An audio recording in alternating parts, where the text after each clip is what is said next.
Welcome to Senior Moments, a production of the Plainfield-Guilford Township Public Library.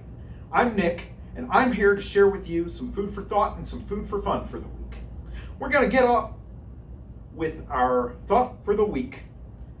As the leaves change, so too must we also be open to change. October, in the fullness of fall's brilliance, echoes the changes we see in the world around us. Especially this year, our ways of life are changing from day to day. Instead, embrace change. Find ways that your new circumstances can work to your advantage.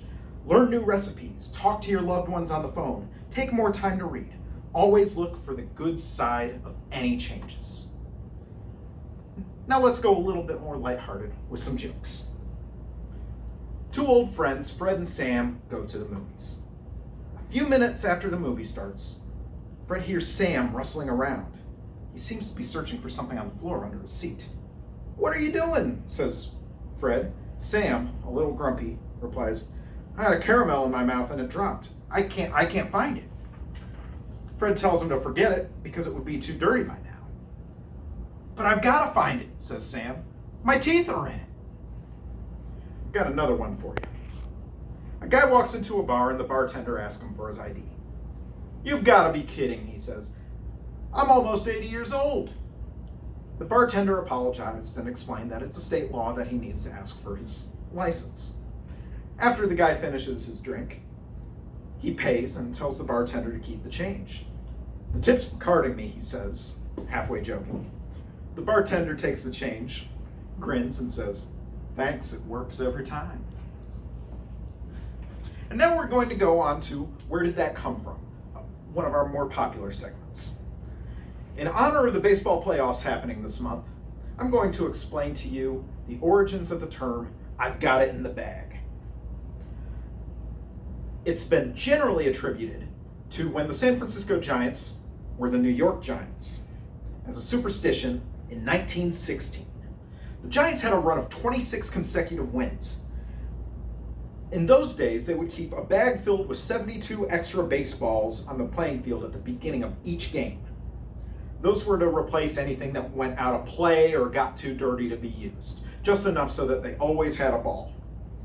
During that crazy winning streak, because sports is a place rife with superstition, the Giants thought that if they had the lead during the ninth, they would take the bag off the field and it would ensure that they win, because they'd captured the game in that bag.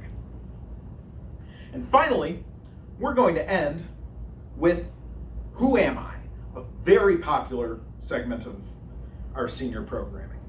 I'm going to give you 5 clues about a famous person from the golden era, and keep listening and take note of how many clues it takes you to figure out who this is. First clue: he was born to a Montana rancher and lawyer and an English mother. As such, he received his primary education in England and later became a cowboy on his father's ranch. Clue number 2: he got a start in Hollywood as a stunt horseman and later began to transition into larger film roles, eventually changing his first name to match his agent's Indiana hometown. His first talking movie was the 1929 Western, The Virginian. All throughout his career, he was most often associated with Westerns, but eventually worked in films of all sorts of genres, portraying war heroes, baseball players, romantic leads, and small-town politicians. Number 4. When all was said and done, he had won the Oscar for Best Actor twice, once for his portrayal of a war hero, and another time for his portrayal of a dutiful town marshal. Before he passed away from a very aggressive form of prostate cancer at the age of 60, he was presented a 3rd Oscar for Lifetime Achievement by his friend James Stewart. I'll give you guys some time to think. If you guessed Gary Cooper, you got it right. Thank you for joining us this week.